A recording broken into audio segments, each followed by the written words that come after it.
foreign aid cuts that are threatening to derail negotiations. Tensions, they ramped up after the Trump administration announced a plan for a $5 billion pocket rescission. The rescission is essentially the White House's request to cancel funding that Congress has already approved. Now, normally rescissions require congressional approval, but the Trump administration is trying to bypass Congress entirely, arguing it has the power to freeze and reclaim unused funds. Now, Democrats, of course, they are furious, calling the move unconstitutional. The Government Accountability Office, they agree, saying the administration's maneuver to bypass them violates federal law and undermines Congress's power of the purse.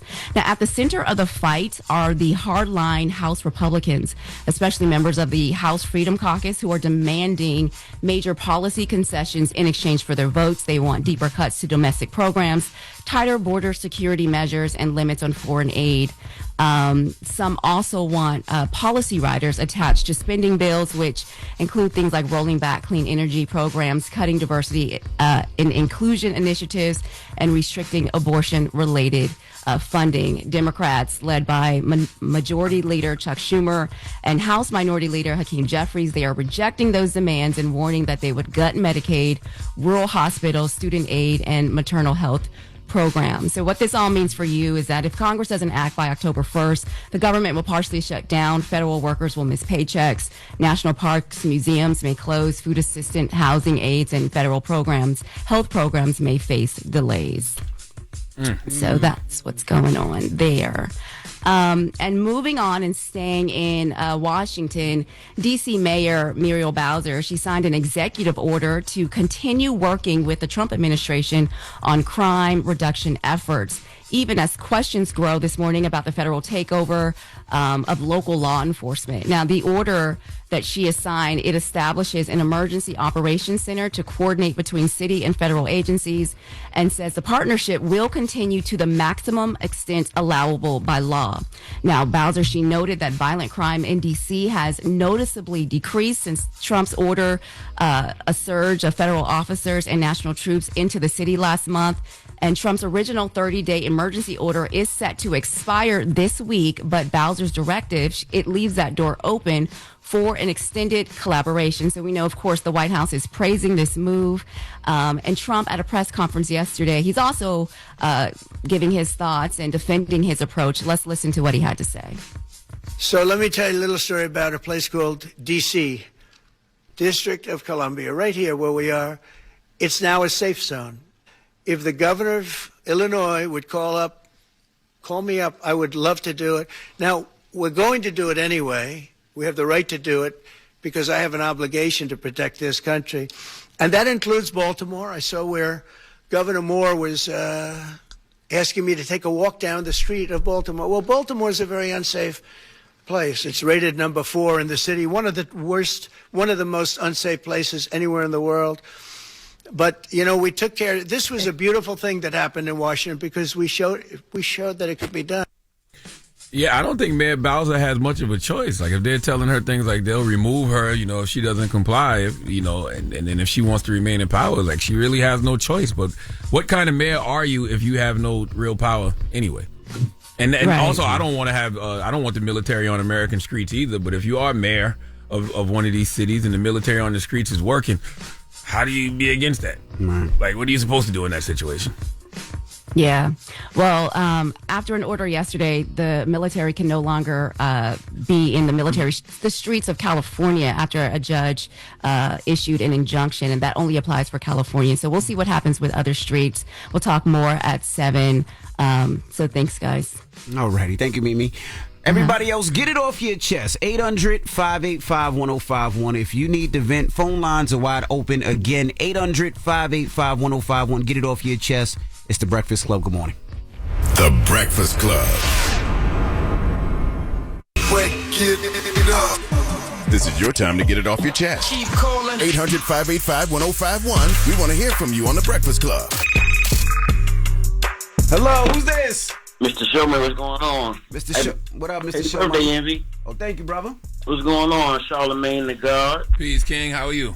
Good. Just hilarious. Good morning. What's going on, niece? How are you? I'm good. I'm just calling this morning. I ain't called in a while, but, yesterday I took my son for the roast at DMV in Rawlings, New Jersey, and it didn't turn out too good. There's anything wrong, expired permit, whatever. But the instructor was just so appraising and just so callous and didn't care. This 18-year-old kid, had suffered a setback. And my point is that my son got upset, and the reality is that young black men, they don't have the luxury or the capacity to be young and be in a feeling and have it come out maybe the wrong way. What, he failed the road test? That the hope, You said he failed the road test? Yeah, he didn't even get to the road test because he had a expired permit. So he didn't even get to the road test. They said it was expired. You were late for the appointment.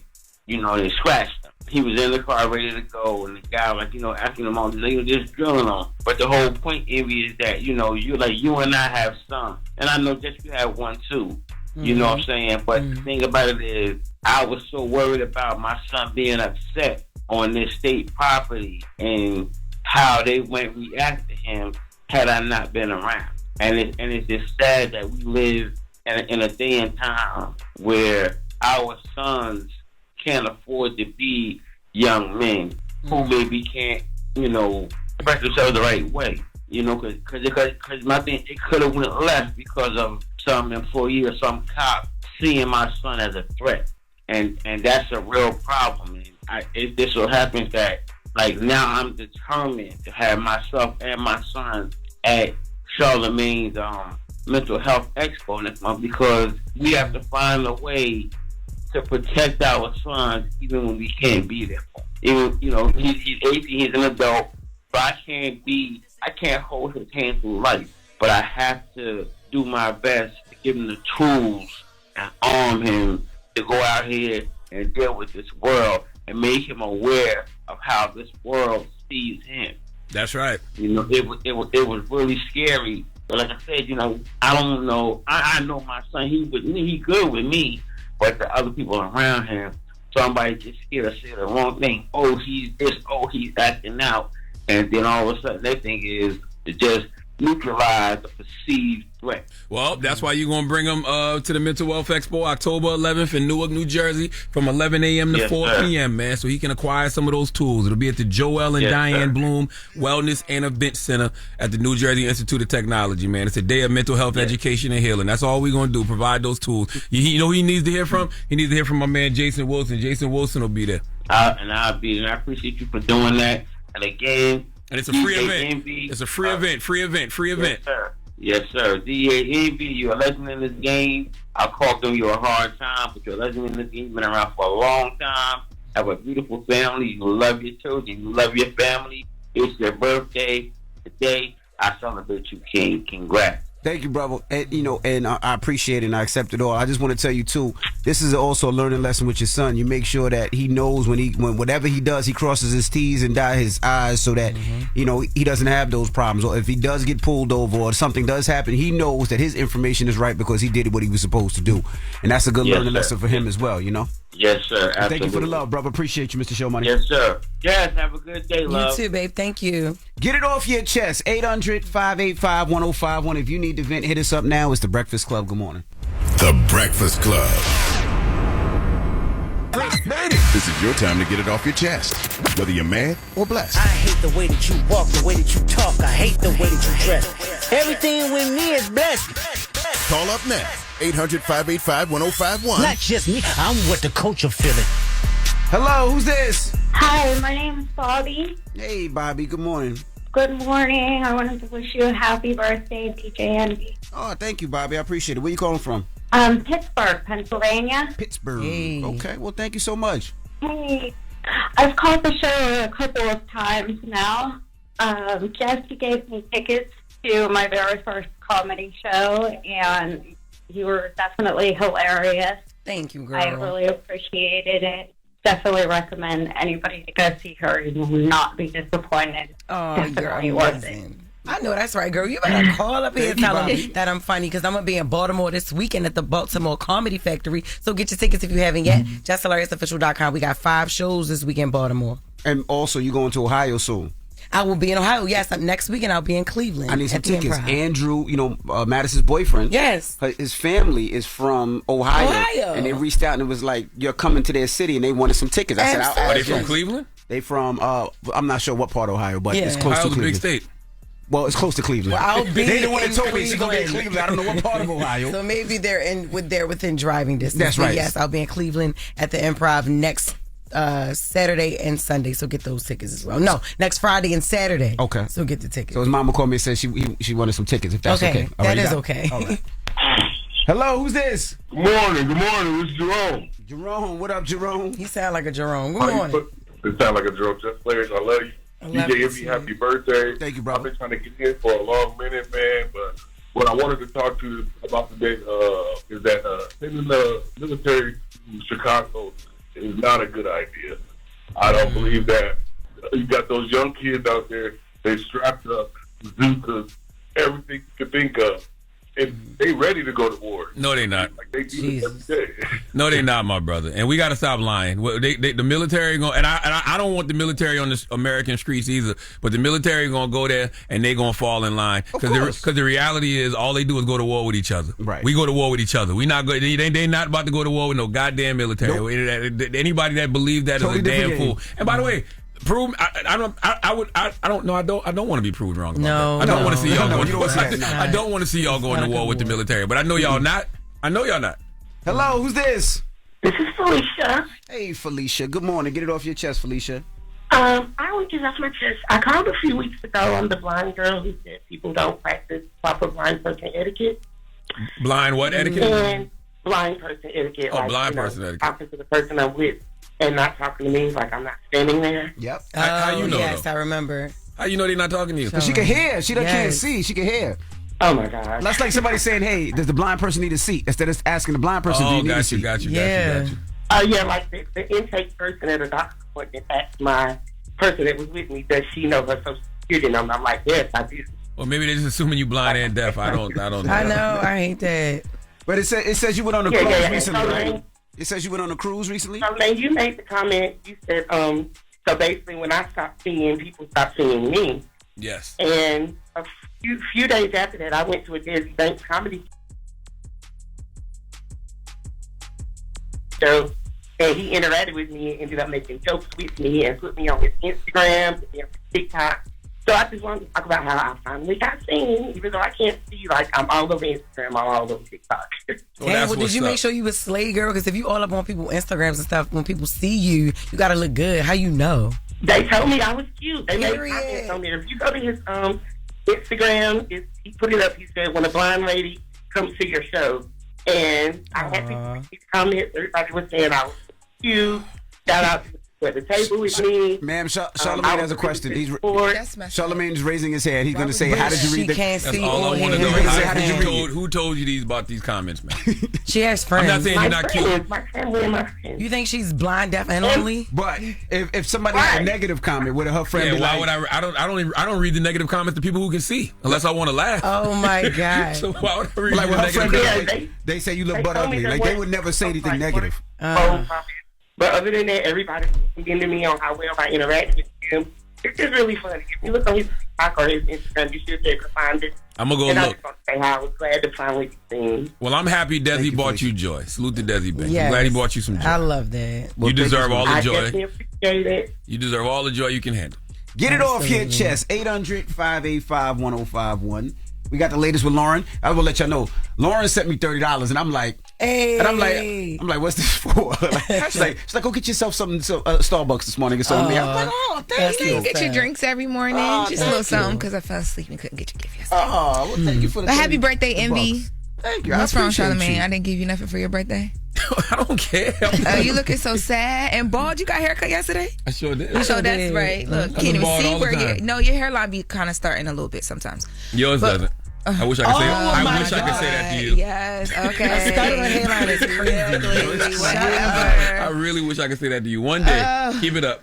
Keep using the rice water or whatever. Oh my God. I do we be doing the right word. You know what? It really worked. It's thin, but it worked. You know what? Okay, yes, we do got the latest with Loren LoRosa coming up today because Drake got in bed with Bobby Athoff. You know the podcast Athoff. Yes. She retired. So I'm confused. I think she came back and she's rebranded, and this is like the kickoff interview. But he is tired, y'all. Y'all done made him talk about his BBL that he allegedly has, the culture vulture stuff. Not talking to hip hop journalists like LA. He got into all the things. So we gonna get into it. With you. I don't care. I knew it. I don't care. No, I don't. Yes, you do. You want to? I feel like there's one part where he was talking to you. There's another part where he was talking to somebody. Not laying in the bed. For real. He didn't say your name, but I know he talking about you. Well, we can get all that when we come back. I'm not gonna lie. I watched like 5 minutes of it and I couldn't watch it anymore. It was an like hour and a half dry, long. It was very dry. Oh my It was an God. hour and a half. Yeah. Yes. Watching two white people. It was no seasoning. It was anything. It's like, yo, I didn't like it. But we'll talk about it when we come back. It's the Breakfast Club. Good morning. The Breakfast Club. Morning, everybody. We are the Breakfast Club. Let's get to the latest with Lauren. Lauren be coming with straight facts. She gets them from somebody that knows somebody. She gets the details. I'm the homegirl that knows a little bit about everything. She be having the latest on this. The latest with Loren LoRosa. Sometimes she have facts, sometimes she have details, sometimes she have a little bit of everything. Well, it's the latest. On the Breakfast Club. Talk to me. So Drake Drake laid down for Not This Again with Bobby Athoff, the girl who does all the podcasting. Mm-hmm. And y'all remember the first time he sat and did this interview with her, people had a lot to say. They felt like he should be doing more interviews with hip-hop journalists and all the things. So this interview, he opens it up with addressing all of those comments. Let's take a listen to Drake on changing the interview landscape. What we did, like, it changed a lot of things for a lot of people. It was me essentially, like, just recognizing somebody that I never met in my life, that I fully believed in, that I thought was really interesting and I wanted to have an interesting conversation with. It pissed off like so many, like all these losers, you know, like story journalists and like this guy and that guy who like feels so entitled to this interview about, and Drake never does anything for like this type of media, and it just like made people so angry. It changed a lot of things. Like it made people more comfortable to go sit down with somebody that they've never sat down with before, you know, like a Nicki Minaj, like go to like Kai Cenat's house, or like these musicians go to like a guy like Blackboy Max's studio and start making songs with him. Like I feel like we did usher in the idea of just like you can be from two completely different walks of life. The goal is not to be like some unattainable head for your whole life. I don't think Drake and Bobby had anything to do with people going to Screamers. I think Screamers had Screamers are the reason people started going to Screamers. The Kai Cenats and the Blackboy Maxes, like they're the reason that people go to Screamers, not because of Drake and Bobby. Eltoff. Yeah, I think he more so is saying that like people try to when he did the first interview, people tried to make it seem like because she's like white and she doesn't know anything about hip hop and all the things, he shouldn't have been talking to her. So he made people feel more comfortable going to people who might not even know who you are, might not know as much about you as a story to hip hop journalist would. But I don't understand. That's not true though, because the Blackboy Maxes and the Kais, they do know about these people, and that's the thing. So they do know make about the culture. Kai knew about Nicki Minaj and was able to talk to her about her records and her albums. Blackboy Max does music. Yeah, but he does beats and Bobby raps. knew nothing about his records. He knew who Drake was, but she didn't listen to the album, listen to the projects, know anything about it. And that's you go to those because you get easy interviews. Please don't try to cape for No, him. I'm not going to cape. I am going to say though that the argument at the time wasn't that they don't know exactly who he is. It's a different conversation, because even in this conversation, he addressed a lot of things, and people feel like he did it with her because she's not going to push back in a different way that a hip hop journalist would, or a journalist. You're right, but what he said was wrong. He said that him and Bobby having the conversation is the reason artists started going to those Screamers. It's not true. Okay. No, not now, true. I do have a question though. Why do we, if we think Drake is, or a lot of people think Drake is a culture vulture and he has to run to Atlanta and hang with Lil Yachty and do all these things and be a part of the culture, why do we care who he talks to anyway? Well, I don't. I never heard. Nobody thinks Drake is a culture vulture. Kendrick said that, and not like us. Yeah, and then that's been the conversation that people have been having and saying that they. I don't think Drake's a culture vulture. I think he's half white, so he does half white things. I've never seen Drake's white side as much as I did in this interview. You ain't been paying no attention. I've been watching him with the wrong journalists, I guess. You know, I'm a Drake fan, but this interview was boring. I don't think Drake is a culture vulture. I think he's helped a lot of artists get to that next level, and I salute him for that. I just think he goes to people like Bobby because it's an easy interview for him. He controlled that interview. Like, by the way, that was his interview. He's not a culture vulture. He's just half white. Oh, stop it. What are we talking about? He's not a culture vulture. He can't lean into his half white side sometime. Let him go do white things. Well, he can. That's fine. I mean, I just feel like whoever he's around is exactly who he talks like. Drake acts like Drewski in character. Okay, when I see Drake laying for Bobby, I'm like, is that Drewski pretending to be a rapper? I just wish he would do a real interview with somebody, have a real conversation with him. It doesn't have to be the Breakfast Club. It doesn't have to be this person. He ain't coming here. No, but I want somebody to have a real conversation, to ask him real questions about his career, about everything that's going on. Everybody does it. He should do it as well. He should want to do it. But well, you don't care. That's on him. You don't care about his alleged BBL because she got into that. Let's take a listen. Wow. People think you got a procedure done. Really? You know, procedure? Yeah, an ab one. Really? Yeah. Did you do that? No. You've never done that? No. Okay. People also say that I got a BBL, right? They call me BBL Jersey. So. Oh, that's true. Did you? I don't know if my wagon looked crazy when I walked in here, but did it? You got a BBL and you got your abs sculpted. Did you? Did it? Do I have didn't. a fatty? I didn't look at your body when you walked in here. Do you want me to 360? I don't. So then, if it didn't stand out to you? No, me personally, I've never looked at you and thought. I think it was just I came from the gym. I was sweaty in that pic. Maybe I went on Facetune and put details up, and you can make it. Don't even admit to that much. Oh my God! Just being honest. it. Yeah, I was maybe I heightened the saturation or something on it. Okay. I think I hit it too hard. Yo, no, the details on Facetune. I'm like, girl, me too. It's not. Yeah, absolutely, Facetune for sure. But I'm tripping off the amount of likes that he said. Yo, he's half white. No, he whole white in that bed with Shorty. Ain't no way. Because when he round Sexy Red, I bet you he don't talk like that. No, he don't. Oh, I bet. I'm here for funny Drake. Not gay, not funny like gay, he's but not funny. trying to be funny. Like hilarious. He's not trying to be funny. No, he's not. Well, you think he just talk like that? My wagon. When he's around like you like my wagon? When he's around those people like that, he talks like that. Oh man, this is really disappointing, right? Why? Because I'm a Drake fan and I like listening to Drake when he raps. We heard you the first time. But when he starts talking about, my wagon, and my wagon, it's like you want me to 360? Why can't Charlamagne and myself, Joe? But Charlamagne and why can't he myself be himself? Is that him being himself? Yeah, you talk like that. He have so many. You ever heard me say my wagon? Yes. When you say gayer stuff than that, stupider stuff than that. Yeah. But he leaning into what he knows people are saying and what they give. I think this is all an act. First of all, I'm walking in this morning. He on the phone with his wife. He yells out, "You looking thick." So what are you talking about? All y'all light-skinned people are the most.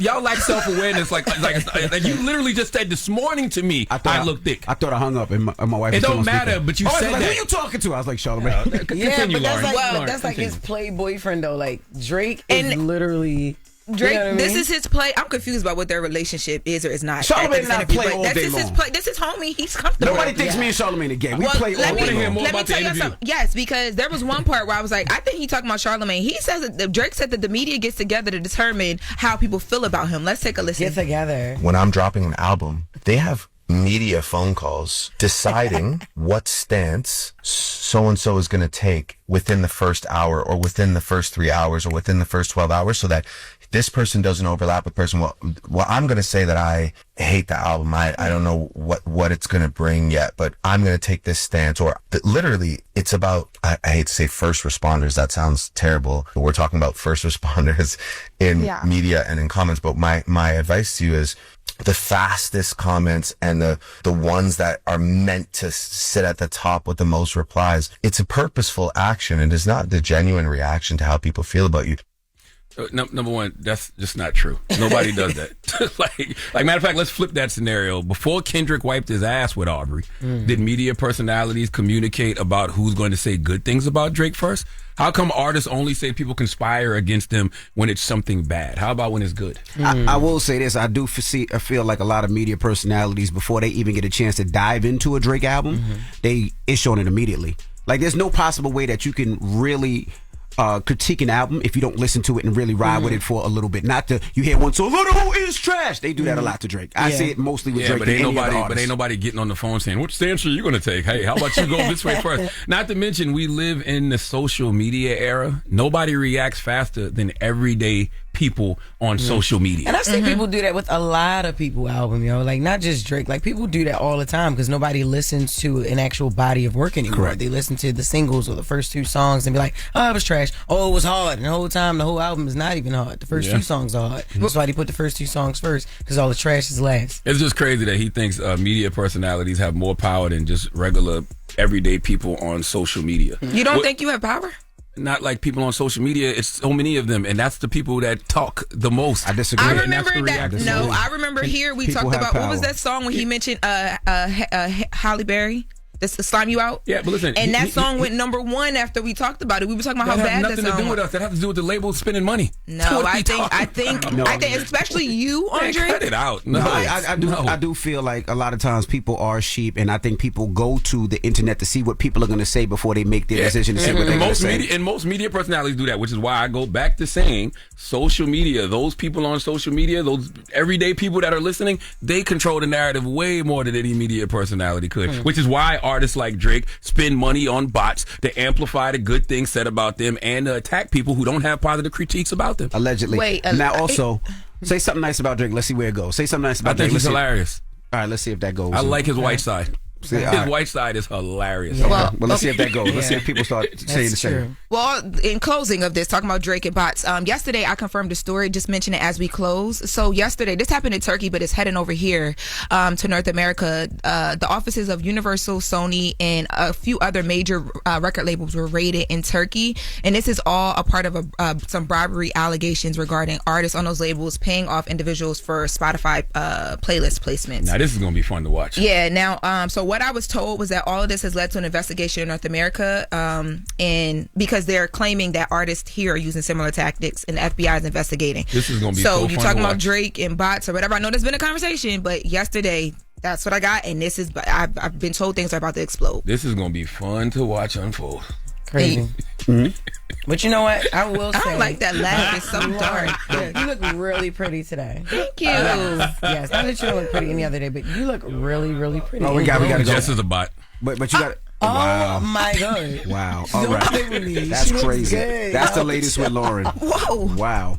Hairline fighting. Wow! He's a clown, y'all. Wow! He's hairline fighting back today, and he just feeling good. Let's wrap up. When we come back, we got front page news, and then Donnell Rawlings will be here. It's the Breakfast Club. Good morning. Morning, everybody. It's DJ NV, Jess Hilarious, Charlamagne the Guy. We are the Breakfast Club. Let's get back to some front page news. Now, Mimi, it's my birthday, but I gotta ask: the Powerball is what? The Powerball is $1.3 billion.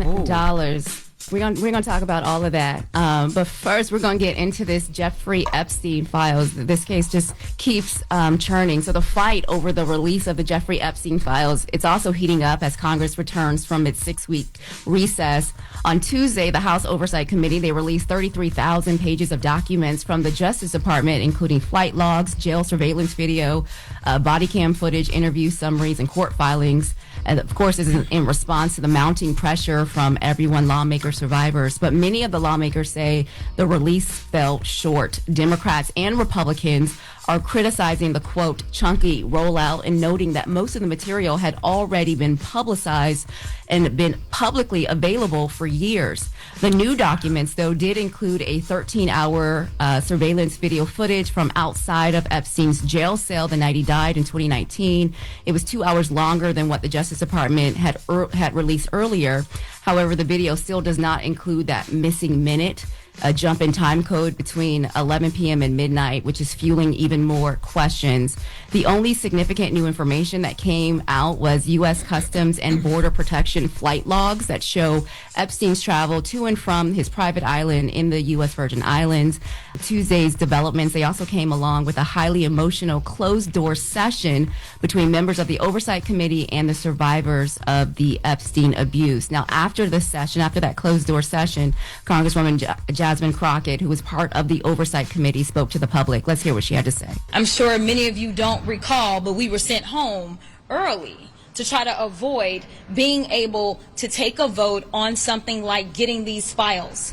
We are about doing real transparency. Some think that this is all over and some think that nothing else is going on. But if there was ever a RICO case it would have been the Epstein case. So how we went from something that should have been RICO because of how sophisticated of a system this was, and this wasn't just one little sick old man that was doing stuff, but there were so many layers, whether we're talking about the banks that were involved, whether we're talking about those that worked for him, that helped him, whether we're talking about the monster known as Maxwell, and that's exactly how y'all need to refer to her. She is a monster. She is not a victim.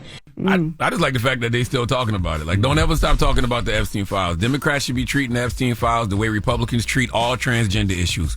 Just never stop talking about it. Bring it up all the time. Bring it up all the time. And that's what Reps Thomas Massey, he's a Republican from Kentucky, and Ro Khanna, a Democrat from California, they're leading a bipartisan effort to force a floor vote to make the Justice Department release all the Epstein-related files. And to do that, they're gathering signatures for a petition. Basically, it's a way to bypass House leadership and bring the bill straight to the floor. So far, all Democrats are on board, along with 3 Republicans, but they still need 2 more GOP signatures to hit the 218-day threshold. So if it's successful, the bill would give the DOJ 30 days to release thousands of pages of Epstein documents. Speaker Mike Johnson, he's against the move, and he wants the Oversight Committee to stay in charge. But of course, pressure is building to make this more public. There is a press conference scheduled for later today where lawmakers, survivors, they are going to talk about more about what's going on.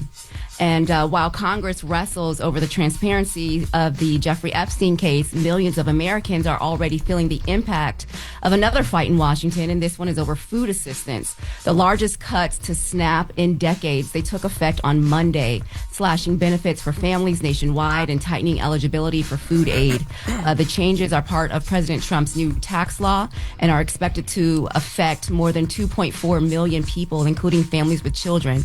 So according to Congressional Budget Office analysis, some households could lose anywhere between $72 to $231 a month in support of food support. So the SNAP program, it currently helps more than 40 million Americans, and this will now make it harder for low-income households to qualify. Work requirements are also kicking in, meaning adults who don't report to work at least 20 hours a week could lose their benefits after 3 months unless they qualify for an exemption. An exemption is like having a disability, being pregnant, or caring for a child or dependent. Grocery stores are also bracing for a ripple effect with this. And so we'll see. Families who are already struggling to put food on the table, this means tough choices. And experts say we really won't know the full economic impact of this until it plays out in the coming months. Wow. So, and then switching gears just a little bit. So while millions of Americans are feeling the pinch at the grocery store, for a few lucky people, life could look a whole lot different. The Powerball, as we were talking about earlier, has now climbed to $1.3 billion. It's one of the largest in U.S. history. There was no grand prize winner. I know you said you won about $4. Was it you, Charlotte? You won $4, and Envy, you said you won about $20, $30? No, I won 4. He won 25. Well, no, I won 25 in Mega Millions over the weekend. I won 4 yesterday. Because, I played Monday, Wednesday, and Saturday. I play every day. Every day that Powerball comes out. I played lottery all the time for years. So I'm always winning $4 here. Too, because the drawing is tonight. I played yesterday, man. What you talking about? I didn't play yet. I'm going to play today. I played yesterday. I got my ticket right here. You play Mimi? I'm going today. I played Saturday. I don't know if I won. I got to turn in my ticket and see what happened with that. I got my ticket right here, baby, for September 3rd. You hear me? Yes. Okay. That's right. Well, listen, there was $10 million winners, and I think 2 of those were in New York and in New Jersey. I checked. It wasn't me. It wasn't you? It wasn't me either. It was the one in California. It wasn't me. And the lump sum cash payout will be about $589 million before tax. Damn. I can make that work. Yeah. So if no one wins, it'll keep climbing, and it could be one of the top 5 biggest prizes ever. No one has won the Powerball since May 31st. So, well, where all this money be coming from? How do they get this extra 5 or something million? People buying tickets. Oh, for real? Yeah, that's what you think. When we buy tickets, like when I go in there and buy tickets, it all goes into the pot. It goes so up. that's where they get them. I was just wondering where the money comes from. Keeps going up and up and up until somebody wins. A percentage goes to, I believe, to something else, and then something of course, with the state state. taxes. Yeah, something with the state. Yeah. Okay, got it. Yeah. So if you're feeling lucky, you'll want to go play. I'm going to go play today as well. The drawing is tonight, so you'll want to make sure you get those tickets. Yep. And that's your front page news. I'm Mimi Brown. Follow me on social at Mimi Brown TV. And for more coverage, follow the Black Information Network and download the free iHeartRadio app and visit BINnews.com. Thank you, Mimi. Thank you, Mimi. Thank you. Bye. All right. When we come back, Donnell Rawlings will be joining us. Comedian. You ever heard of him? Yeah, he'll be here. He's performing at the Stress Factory Let's in be nice to Donnell today. New Brunswick, New Jersey. Please do, because that is my friend. He says he wants a serious interview. Let's give him a serious interview. Yeah, Okay, because all y'all right. always freaking laugh, and I hope nobody else died that he know. And he come and tell y'all. Okay. Lord. All right. We'll give him a serious interview when we come back. All right. Donnell Rawlings, ladies and gentlemen. It's The Breakfast Club. Good morning. The Breakfast Club. Morning, everybody. It's DJ NV, Jess Hilarious, Charlamagne the Guy. We are The Breakfast Club. We got a special guest in the building. One of the most slept on comedians Donnell of our Rawlings, generation. ladies and gentlemen. Donnell Rawlings. Come on, round of applause for Donnell. One of the most slept on comedians of our generation, Donnell Rawlings, I man. agree. Donnell. What's up, Donnell? How you feeling, man? I'm clearing the air. How you feeling? I'm feeling good. I feel like I just got this product and it works wonders. It's supposed to remove Smells good. negative energy.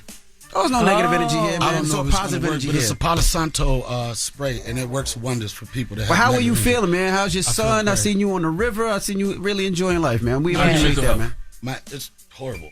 Really? Yeah. Damn. And it's got even worse since you recommended a therapist for me to go see. Oh, yeah. You started going to therapy. Yep. And he gave me horrible advice. What was the advice? It was a situation with me dealing with like baby mama drama. Okay. Right? And I say sometimes I get to a point where I'm just frustrated. I don't know what to do. And then he said, "What would you do? What would you do if you was doing a comedy show, right? Mm-hmm. And the audience wasn't engaged, whatever? What would you do?" I said, "Well, I've had that situation where I had to fall back, regroup, speak a little slower, you know what I'm saying, and start all over." And he said, "Why don't you do that in your relationship?" And I tried that, and it still didn't work. So. Thank you for giving me the worst therapist in the world to That's help not a me with my bad problem. therapist. What happened No, when you I'm not tried saying it was it? bad, huh? What happened when you tried it? Why didn't it work? It just didn't work. I think I don't know. It just didn't work. I saw you post your son's birthday though, and it seemed like y'all are. But that's the son. That's not the mother of his child. Yeah, It's but a you different posted relationship. pictures with her, so I figured all the co-parenting stuff was going well. It is going well. It's a tough thing. I tell you, for anybody that's doing co-parenting, it's tough, especially when you still may have some emotions involved, whatever. But I will say this: I dated Oh, this. you still have emotions? No, No, come on. It's okay. Open up. all right. okay Can that we you still have can we emotions. have rules? You still Can we have have emotions? rules of engagement? What do you mean? Like you're gonna have to raise your hand. You're gonna have to do something different. All right, the way you communicate, I don't really like it. And I was trying to explain. I dated this girl some years ago, right? And she got separated. She was separate. Her parents divorced when she was young, right? Mm-hmm. And I used to always see. What? You said raise his hand when you have a question. Do you so he still raised have his hand. emotions? But for still, the you mother got to of let your me child? finish. You have to let me finish my Okay. sentence. Is this about the mother of your child, or is this another one? It's about what I wanted to be about. Okay. All right. Yes. I'm just asking. Guys, All right. we all hairs together, guys. Continue. So I used to see the women I used to date, her parents were still together. They would do Thanksgiving, they would do dinners and do all this type of stuff. And I used to say they must be smashing. No way that they're that connected to each other. But then as I got older and had this situation in my life, I was like, nah, they was just trying to give or create the best family situation as a co-parent they could do. Yeah. So that's what I do. I imply in my life. And we do a good job. But you would smash if she let you. No. So you don't have emotions, is what his question was. You No, don't I have- don't. I mean, I But would. she still likes you. No, I don't think she still likes me. So but what? So Go there's ahead. emotions because you said there's You emotions said there's still still involved. emotion involved. You said that. That's what you said. You said it can be. He said it can be hard when emotions. When emotions are still involved. So Thank you. Thank you for the clarity, Jess. Well, no. So you still have emotions, or she still has emotions. Nobody has emotion. We Gotcha. are raising a beautiful young man. And I mean, this is one thing I say about my co-parenting situation. A lot of times when mom and dad are not together like that, it's separate. It's like my mother and my father. You know what I'm saying? But my son, whenever he talks, he speaks on us as a family. It's as parents. We still live as parents. It's not like I'm going to my mother's house or my father's house. So we're doing a good job with that. And Austin is a beautiful kid. Do you Did you regret cry? anything? Did you Do you cry the regret first anything? time? What? Do you regret anything in that Of situation? a relationship? Yeah, because you said before that you were the one that messed it up, correct? I didn't say I was the one that messed it up. But I can see that though. We can see you being the one that messed it up. What were you saying? Okay. So when you go on stage, do you talk about, you know, your past relationship or your co-parenting relationship with your son's mother on stage? Oh, yeah. Has she ever heard about that? Oh yeah. Does she like it? Is that no? That's what it went wrong. Nah, it was. I'm gonna tell you. She knows me. My life is going to go on stage, right? Yeah. She understands that, but sometimes when people get in your head, you know what I'm saying? Like, what she thought was a funny joke. So one of her girlfriends called, I don't believe he did that, and he gaslighted and all that stuff. We had that situation. But, you know, I mean, you dated a comedian. That's what it's going to be. My life is going to be on stage. But I never would do or say anything to put her in a bad light or anything. Because at the end of the day, she gave me the biggest gift of my life. So I'm forever grateful for that. And I even said, you know, it's a certain amount for someone to have your kid. It's a certain amount of love I think you're going to always have. Yeah. Does that mean getting back together or rekindling anything? It doesn't. But it's a certain amount of love and respect that I always have. Next question. Did you ever ask her like how it affects her when you go on stage and talk about it? Because that could bring trauma. Did you ever like? I don't get really to the bottom? Great question. No, I don't. I can't. Man, if I Because go, you said you care. So if I care, but I don't care because damn. That didn't come out of therapy. That was disgusting. That Can I was speak to disgusting. Can you call on me, please? Yeah, go ahead. Do you think that calling yourself And saying, my brother said the gays don't really like you the way you think they do. when you said that, you know, That's what he said. when you said He said get over yourself. when you said dating a narcissist, speaking of not being able to get over yourself, when you talk about dating a narcissist, do you think that's triggering for the mother of your child? I didn't say date. So you don't know who the narcissist is. You, clearly. How you know that's me? Because of what you just said. Because she didn't sign up for that part That's of right. it. All right, what we're going to do is we're going to have to slow down. All right? There's just too much going on right now. You can't track. All right? We're going to slow down. So so either way it's triggering because whether or not she had to date you who's the narcissist or you're calling her a narcissist, that is gaslighting. It's up to the interpretation of who thinks. I don't know who the narcissist You don't think is. that's gaslighting, calling her a narcissist? I don't know what the narcissist really is. Right. All I It's know. a word that everybody uses Every that they time I see use a it, lot. it come up in my algorithms. The minute we argue about something, it's always, and the narcissist woman would do this. I don't know what the narcissist is. Yeah. I just think it's a word that you use to sell books and make more money on the side. I feel Next bad question. for her because she didn't sign up for that part of I'm it. just saying. She just sits there and tries to raise you her the child. goddamn narcissist, and you just talk about her on air. You are the narcissist. my hand raised? Yes. Now, Donnell, you've always been raw and unfiltered. Has being too real ever cost you opportunities in this industry and in your personal life? Oh, great question. Has been no, because I am who I am. I don't act like I'm anybody else. And then with me is what But you what if what people you don't say. like the version of you? that I don't you're really presenting? care about what people like. If I'm presenting myself the best way I can and I'm putting it out there like I want to, I can't care about what people like. Okay. I can't let people control what I'm doing on stage or off stage. Yes. Yeah. Do you think, Why are you so quiet? I'm just Yeah, raise your hand. observing. Oh, me? Yes. You know, I'm just in here observing. It's been a while Observing? since I've observing. What do you see? What do you see? What is observing? From your perspective. Is it a B or a V? Observing. From your perspective, what do you see? I think he's having a hard time tracking because, you know, as he gets up there, too many people at one time. What is get? Wow, get up there. What does get up there mean? Wow. Up on the chair where you sat down at. Wow. Oh, okay. What? Question. Do you think that, you lost your edge now that you changed? You play pickleball, I you're never on the lost my river, edge. No. you do white things more than... Pickleball gives. You do white shit. You was riding bikes with biker shorts on, son.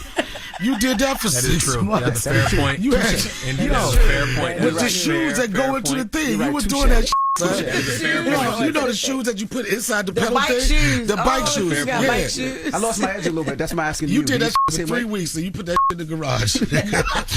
You got your photo op. You probably got a sponsorship for that. And then you was like, okay, on to the next. That's what you did, son. We're still kicking it with Donnell Rawlings. We were thinking about you earlier. Thinking about something that Charlamagne and I were talking about that, since we got to this age, is very enjoyable. Have you ever thought about getting a bidet? No. Why? I just don't. No, that's not my thing. That's the gateway.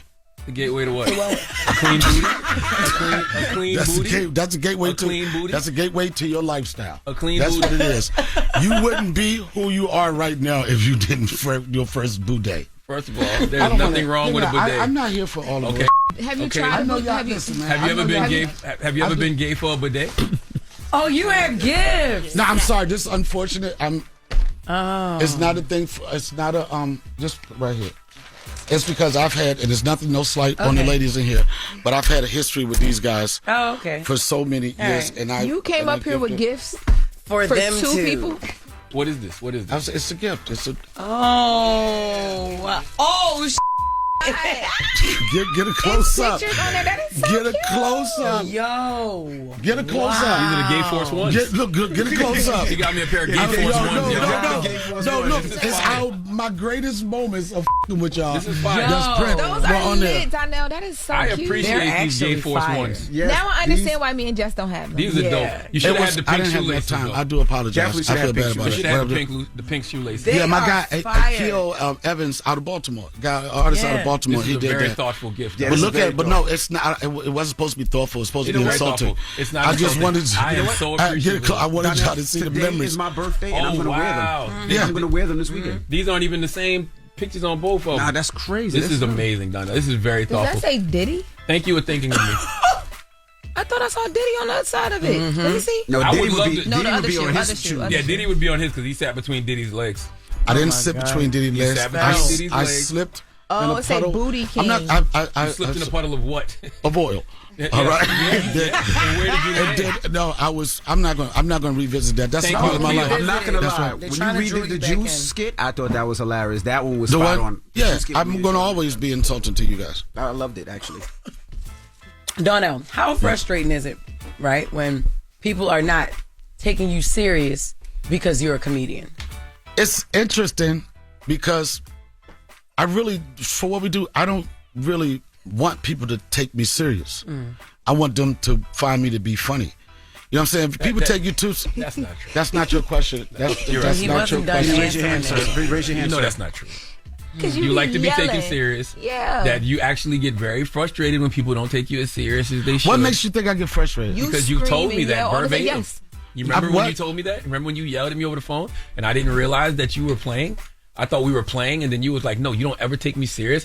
And I would that's like to, that's a I would horrible like to get impression a of serious me. interview. A I would real like to. interview I know. is what he You said. said I would like to get a real interview real for interview, once, like every other Remember comedian that? that comes No, up here. I Remember that? no. It's a gift and a curse if you want to say. Yeah. You know, because it's times you want people to understand that you're serious, but at the end of the day, as a comedian, I don't want people to take me that serious. I want people to think I'm funny and laugh at the jokes.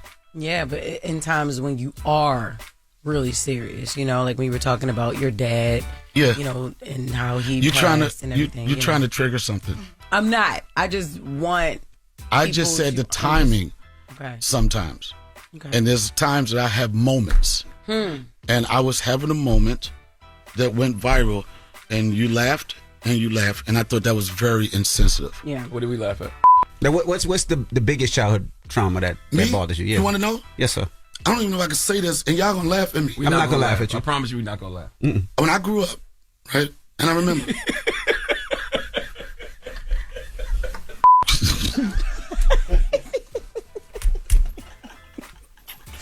I was trying to explain a part of my life, and I think that it was very insensitive. That's only because we laughed before you got to the part about your uncle. It was about my dad. It was his dad, not his uncle. Who died? His dad. No, it was. That was the part about. No, I thought he laughed about your dad passing away another time. What? But Yeah. the other part when you was talking about being grown up.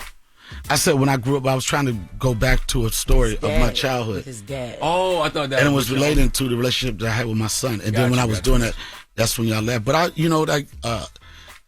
gotten past that. Did your brother spend a lot of time with your uncle? More than you? Who's your uncle?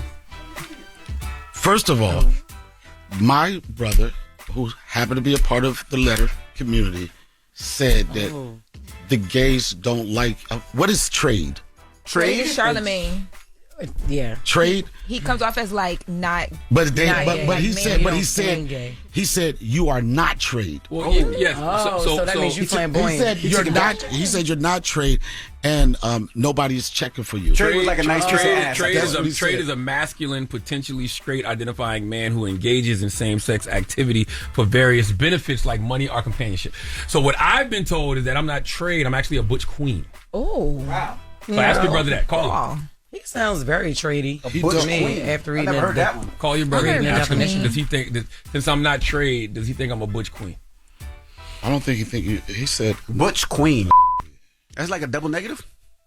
so. My brother decided to text me back. What he said? And this is what he said because I need to have an understanding in his voice. This is what he said. Okay. Nobody in the black LGBT community thinks he's Trey, all right? Trey would never have his eyebrows. And when was he elected the spokesperson for black people? I must have missed that meeting. He's still my boy, but He's still my boy. Ask him if I'm a saying. Butch Queen, though. Can't ask him. Call him again. Call him on the time. Is he a butch queen? FaceTime. Hello? Whatever. So, I have Charlamagne here. He had a question for you, Chuck. Okay. So you don't consider me Trey? No, boy, no, come on. What about a Butch Queen? Yeah, absolutely. Oh, his brother said absolutely. He But a what butch is queen. what is a butch queen? What the kids will call Charlamagne? The YNs? No, not the YNs. The older ones. I don't know what a And Donnell would be a bear, right? What is And that? what am I? What is a bear? Envy won't be something. What am I? A Fraggle maggot. Just a plain old That's Fraggle Envy. maggot. Envy said, what is he? I don't really know what to put the light skinned people. It's a whole different category because of your complexion? There's rules to this. What are the rules? I'm giving them to you. Okay, I'm here to listen.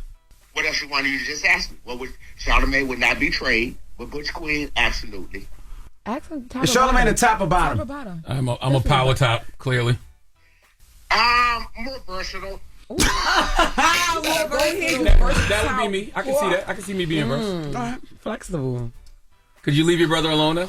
Tell him. Look, last Just- thing. His brother. I mean, tell your brother that he loves doing tricks on the bidet. What is that? Oh, Charlamagne loves doing tricks on the bidet. What is that? Being prepared, being well prepared. That's right. All right. That's right. He is. I They told him like that was the gateway. The gateway. But But thank you for giving me a little bit more acknowledgement on who this mother really is. Thank you, Chuck. Anytime. Y'all take it easy. All right. Take it easy, Charlamagne. We're still kicking it with Donnell Rawlings. Charlamagne. I was just brought to my attention a comment that somebody posted. You were on Kill Tony. I was yesterday with Rob Snyder. Oh, you went back? Okay, nice. And somebody. What you mean said, I went back? So y'all made up. Everything was Made up. Kill Tony. I never had an issue with Kill Tony. It was really bad for you on there at one point. It wasn't bad. It was. You got booed and booed. What are you talking about? I didn't get booed on Kill Tony. Oh, that was another place. Oh, that was I got another place, booed on Rose Battles. Rose Battles. Yeah. Okay. But Y'all gotta get y'all boots. No. You walked off of Kill Tony. I removed myself from a negative situation. You had a sushi day. Yeah, that guy was. I didn't say I had a got to. Could y'all please stop? You walked off because the guy was killing you so bad. I did not They didn't boo him though. that time. Javante, what happened? You They remember didn't boo him that time. Javante, I'm sorry. Javante, what happened? I didn't. Come here, Javante. Come to the mic. He crashed out. What happened? Okay, so Go ahead, tell the story. What? What Be are honest, what's be your truthful. problem? Don't be scared. Hit you? Don't be scared. Why did he hit you? Blink if you need help. Blink if you need help. I just don't want to come on here and act like Donnell. I love you so much. He's a great representation. Blink of hard if you work need help. and What work happened? ethic. Tell us what happened at Kill Tony. Not last night, but the time before when he walked off. Well, he has a tendency to crash out, and so That's true. at that point, Donnell. Don't look at him. Point, He was already gone. he was already gone. Okay. So- Damn, look at me and Jess. okay, he was already gone, and he walked off. So what do you think happened at the last one, the last taping? Because there's a really negative comments that I'm about to read. No, Donnell killed this last night. Yeah, he killed it. Killed it. There was nothing wrong with There's that. a comment that says Donnell Rawlings' brand of comedy is so bad to me, like watching a train wreck. Charlamagne's gonna have a field day tomorrow. Damn. Jesus. Wow. Jesus. But see, those are your type of people. No, they're negative. They're negative. They're negative. Those are your type. No, you this love has that. nothing to do with You went through everything. You went through everything. Loren showed me this. And then, First of all I did was type your name and it was top of the. I didn't even And go she look called for you a it. top. And she That's did call you crazy. a top. Top is That's what the very top. That's crazy. I typed your name in Donnell, on. that's crazy. I typed your name in on X and it just was like probably like top 3 tweets. At least he didn't get booed. He didn't get booed again. That's the most Donnell's important thing. good on stage. Yes, he is. He's amazing on stage. Okay. I don't like him booing him though. Okay. The thing is, I Right. did Kill Tony some years ago. Yes. Right. 5 years ago, actually. And I was on that stage for 2.5 hours, and I had something to do. And I told Tony, I'm not going to be here forever. 2.5 hours is a long time. It's a very, very long time. You had a sushi date. I just didn't have a sushi date. It was one of those sushi spots where it takes a year to get a reservation. They sit 6 or 8 people. It's not like going to Sushi Samba, Sushi Stop, like to go. It was one of it. I don't even know the name of it. It's a speakeasy joint. I feel bad that it's like one of the best places in Austin, Texas. I had to go. And what happened was they did a video where they showed me going at with this comic. If you look at the video, you'll see it's one shot with one comedian, it's another shot. So they edit. I know you explained it last time. You know, if you're explaining, you're losing. I just want you to know that. If you're explaining, you're losing. No, that is not what that means. Yes, it does. This comment right here says. What do you say? It says somebody named allegedly Drew. I don't know who that is. He has a check mark. Says you were hilarious, but Donnell Rawlings is the worst guest I've ever seen. Stereotypes are so real. That's what he said to Rob Snyder. Wow. But the thing is, that base, and I will say, Tony has created a platform for people to get on. That's one of the biggest YouTube shows, whatever. But the people that watch that, they are a lot of them. I say 75% of the people, they are trolls. They live for moments like that. They live to try to get on your skin, and they do every time. Does the trolling never get on your nerves? So it does. You said they do. Sometimes, but I'm getting better. You want a hug? Ignoring it? No, I don't want a hug. Well, I love you. I don't know what I want. You have shows at the Stress Factory Friday, Saturday, and Sunday. Yes. Are they sold out yet? Is it 6 shows or 5? It's 2 shows Friday, 2 shows Saturday, and 1 show on Sunday. Okay, so 5. I do well in that club. I'm pretty sure it will sell out. Gary Owens said he sells out before he even came up here. He said he didn't even have to talk about the show. Okay, well, that's Gary Owens. Is y'all? I don't give a Rapper Donnell came out. Yo, what? Can't keep talking about other niggas. Yes, yo, so what? I don't give a So what? Them all. Right. You sell your tickets the way you sell your tickets, and I will sell my tickets the way I sell my tickets. Next question. I like the new fashion forward. I mean, my fashion never been backwards. You the one that need a stylist. Do you ever look at the pictures of you? Do you ever look at your glasses on? I like the fashion forward Donnell. Donnell, we appreciate you, Donnell. Yes, they talking about do that. You dress like August Alsina boyfriend at the bottom, like a school teacher at the top. The fact that you have all these gay references just ready. Anything gay, you got a whole speech about that top, bottom. You don't even say pause in pause situations, son. That's how free you are with yourself. You would just let it go, and you would only know will unpause or pause. Do you think comedians are afraid to joke about sexuality because they're scared of how people will label them? 1,000%. They are scared to talk about sex. That's why you're in touch with yourself. That's why when people call you, and it's me, as Fruity Tooty or Booty Bandits, which y'all do, it don't affect you because you're in touch with your sexuality. Fruity Tooty. Booty Tooty, Tooty Rudy, or whatever it is. Do you think black men in comedy get boxed into certain stereotypes about masculinity and sexuality more than others? 100. I believe 100%. 100%. But I also believe that, that people's way of thinking have evolved. You know what I'm saying? Like, black men, period, are just, for the most part, naturally homophobic. But now That's not true. Don't generalize all black men like that. You just gave me props for being in touch with my sexuality, so don't label all black men as being homophobic. You're not a regular though, son. What kind of is he? He does his eyebrows. No, I don't. Yes, you do. Yes, you do. Definitely do. You know what? Being close to you, I don't believe that you just naturally wake up with your eyebrows. Don't get mad at me because you got to feel yours in every morning. Wow. Yeah. But I just think. Oh. The way people think is totally different now. At some point, you got to be like, who gives a You just keep it moving. What's the wildest assumption people have ever made about you and your sexuality? And how did you handle it? I've never had no wild situation about my sexuality. That's a lie. Bitches. Somebody thought you. See, that's an old Yo, that's old to say. Somebody thought you were gay before. I don't know who that could be. At this stage in your career, do you feel like you've gotten everything you deserve, or are you still fighting for your flowers? I'm not fighting for my flowers because whatever flowers is going to happen, it's already laid. It's already laid out. I'm not fighting for anything. I'm not fighting for any more fame or any of that. I just like the path that I'm on. I like the fact that I've been doing it over 30-some years. I still can pull an audience. I'm still funny. You got some people that come and they go. I'm still standing. I'm still one of the dopest comics out there. Right? That you are. Yeah. Nobody really gave a Somebody. Well, we appreciate you too, Donnell. Thank you for joining us this morning. He said, your man said he'd give you his flowers. That's my guy. And Donnell even mentioned him one time. Because we didn't.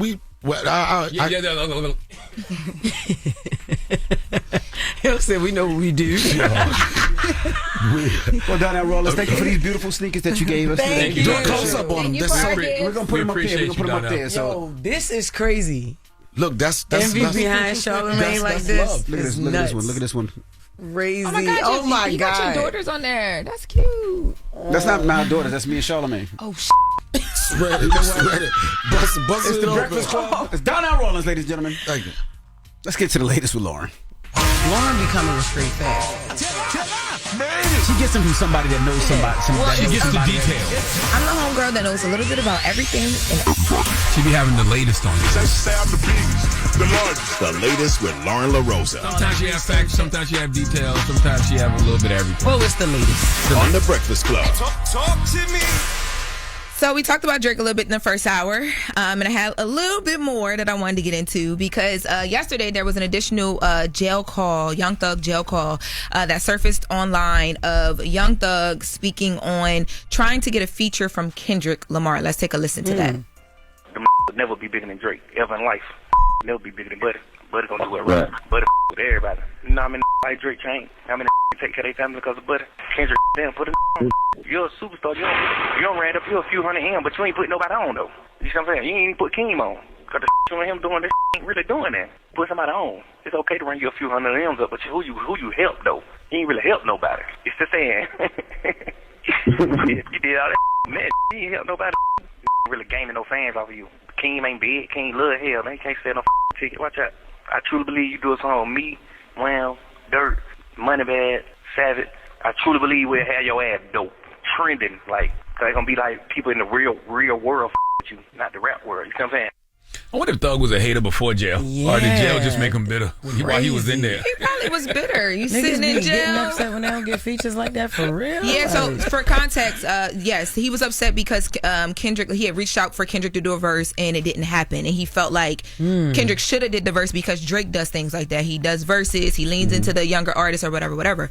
So he's, whatever. But yeah, you sitting behind bars, you pretty upset about some things. Yeah, but just because Drake do it don't mean that everybody else gotta do it. Drake does that. Yes, he definitely does show love to, certain artists and things like that. But or maybe he just didn't like the record. Yeah, I was gonna say maybe it wasn't his steez. Well, maybe Kendrick showed him. I was about to say that. Show you, buddy. That did not age well. But the crazy thing is it sounded like Tyrese trying to get Mary on the record. The clips that said they tried to get Hove on the record. They said Hove said nah. The clips did not sound like that. No, they said he sounded like that. They said they tried to get Hove on the record. People, you try to get people on the record, and sometimes it doesn't agree. It doesn't agree with them or their schedule, and things happen. Yeah. Well, I know we've been having a lot of conversations about these jail calls, and there have been reports that these were leaked. So yesterday, I reached out to Fulton County Jail, and I asked, "Hey, how are these things surfacing online?" And I was told that these calls were not leaked. These calls were obtained through the Georgia Open Records Act, which makes it where if you're a person of the media or a person of the public to a certain extent, you can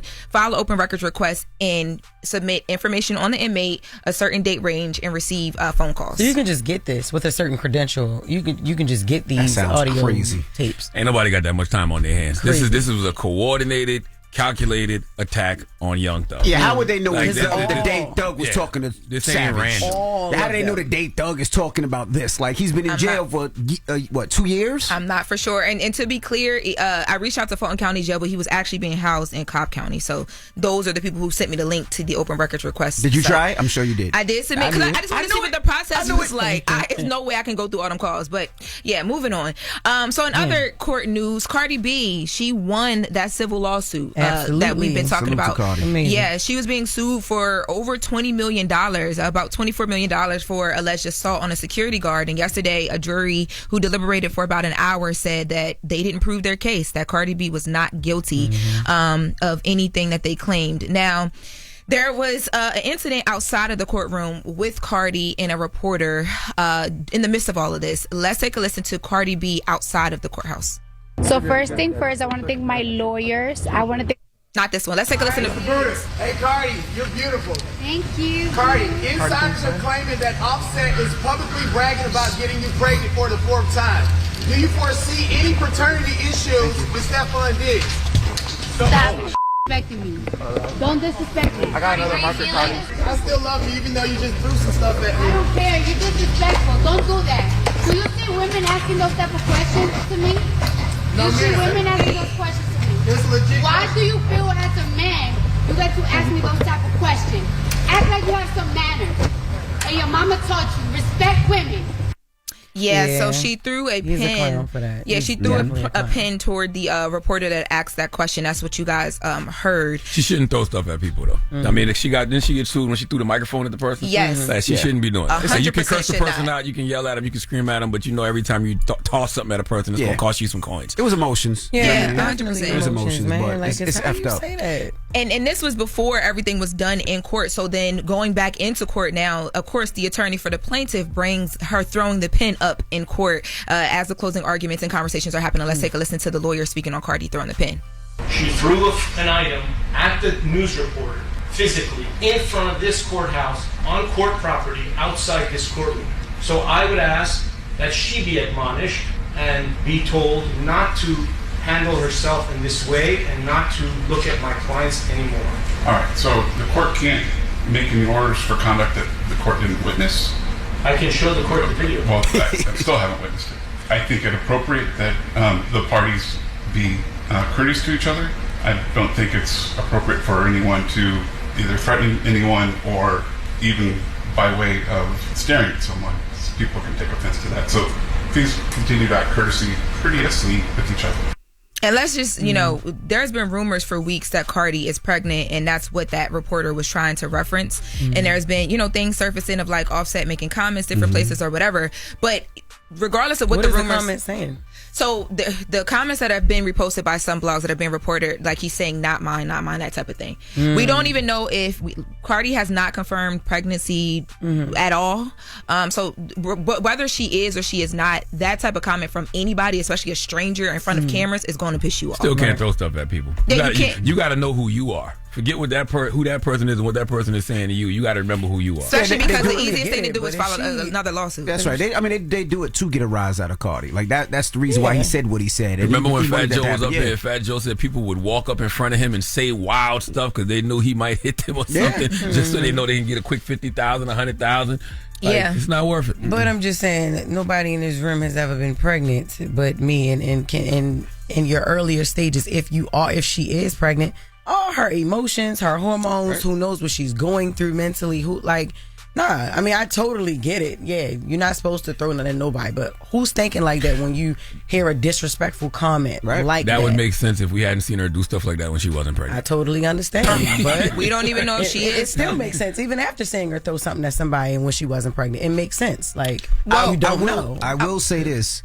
I think a lot of times people make those comments because there is no repercussions for the stupid ish that they say. Exactly. So wait, and like he should have been in his anybody mouth. who has money to say, you know what, I'm going to punch you in the face. It is Cardi. But sometimes people say these disrespectful things, and I think it's crazy that they say these things because they want a reaction. Exactly. And sometimes give them that reaction they want. As we close real quick, I want to get to Cardi because she talked directly about that outside of the courthouse. Let's take a listen as we wrap.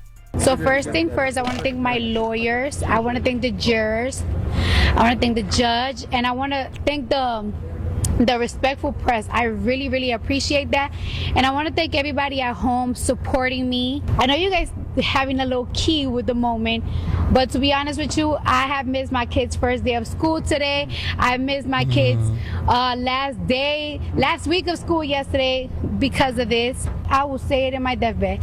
I did not touch that woman. I did not touch that girl. And with that being said, this time around, I'm going to be nice. The next person to try to do a frivolous lawsuit against me, I'm going to countersue.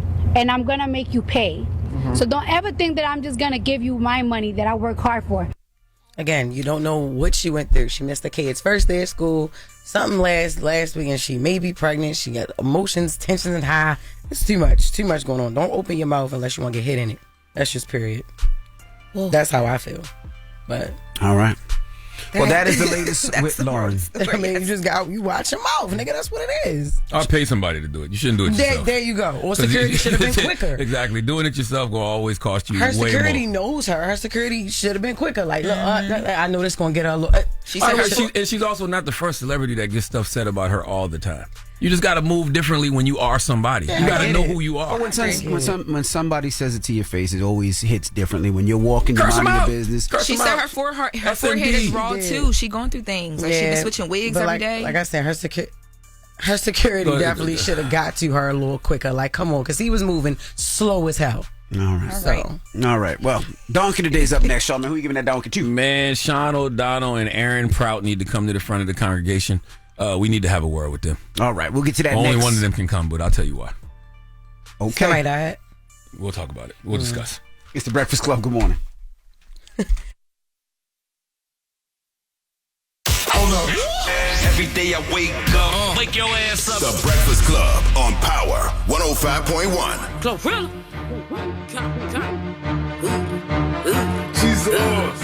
Hey, it's 7 p.m. Friday.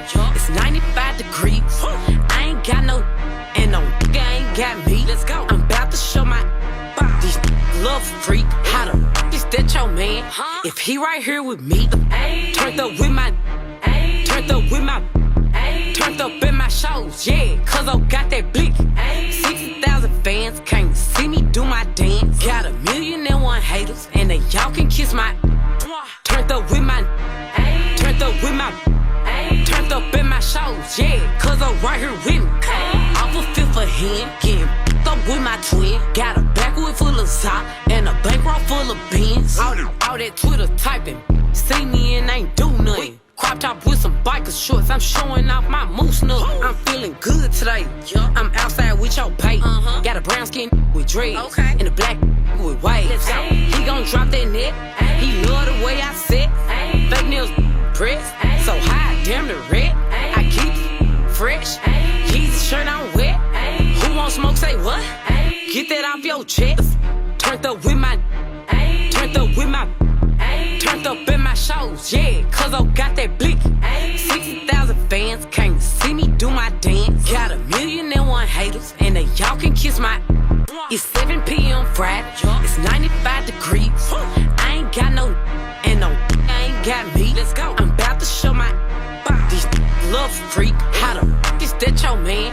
If he right here with me, Friday night, hot as hell, and you know the out. Man and petty, fresh set, and I got my toes out. I'm rocking off-white, hey, on the off night.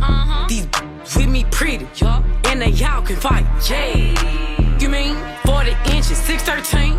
I'm looking fine as hell. I'm trying to be seen. I'm finna wreck the scene. I'm off the 17. Turned up with my nil. Watch me do my. Turned up with my. Turned up with my. Turned up in my shows, yeah. Cause I got that blick. 60,000 fans can't see me do my dance. Got 1,000,001 haters, and they y'all can kiss my. It's 7 p.m. Friday. It's 95 degrees. I ain't got no, and no ain't got me. Let's go. I'm about to show my these love freak. How the is that your man? If he right here with me, I was donkey up today. Made it. Damn, the he hard again. It's time for Donkey of the Day. I ain't trying to be Donkey today no more. They should be embarrassed by what they already did. I'm not making these people do these things. Called Donkey of the Day, and it really caught me off guard. Damn, Charlamagne, who got the donkey of the day today? Well, Jess Hilarious, donkey of the day for Wednesday, September 3rd, DJ Envy's born day. Yes. Goes to Sean O'Donnell and Aaron Prout. Sean is 46 years old. Doesn't say how old Aaron is, but they were friends. And honestly, they are the worst kind of friends because when you and a person are friends, one of y'all should be able to tell the other one that what you are currently doing or planning to do is stupid. Okay, for example, hey friend, let's go rob this liquor store. Other friend, no friend, that's stupid. And we are going to end up in prison. And I don't want to go to prison because I'm going to get sodomized in prison.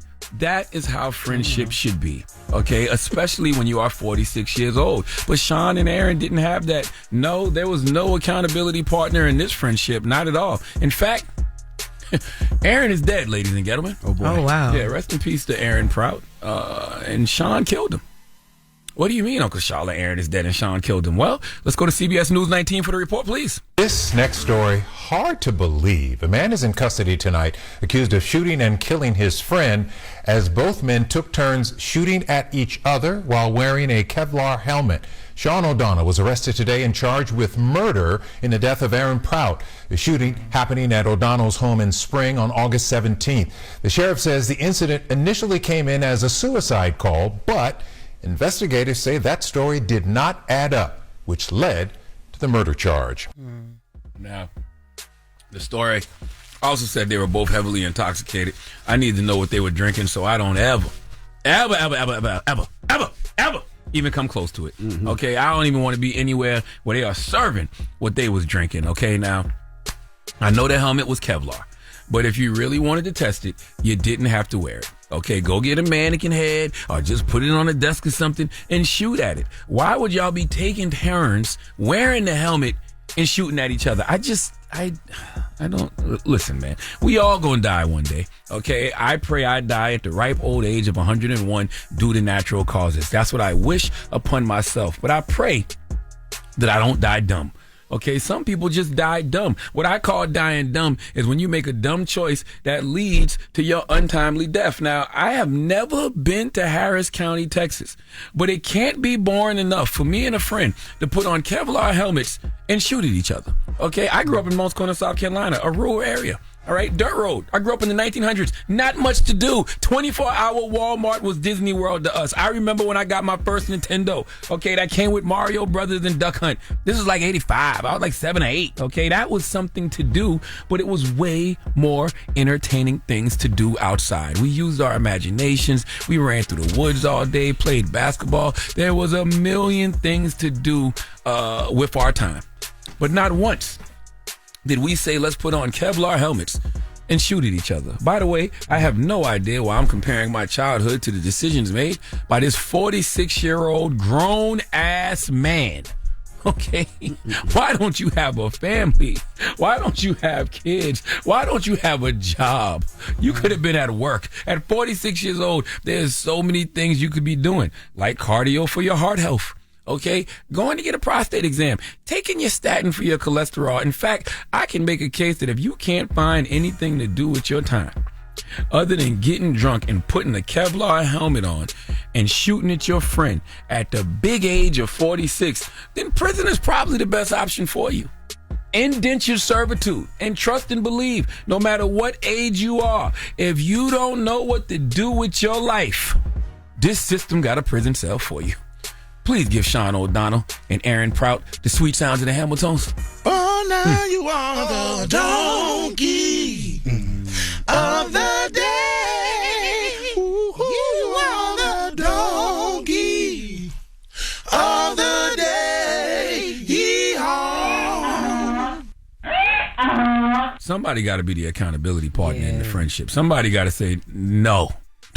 That's absolutely sad. And then the fact that he tried to make it seem like it was a suicide at first. Right? He got scared. And of course he did. You know what I mean? He didn't intend on killing his friend, but like you said, you 46.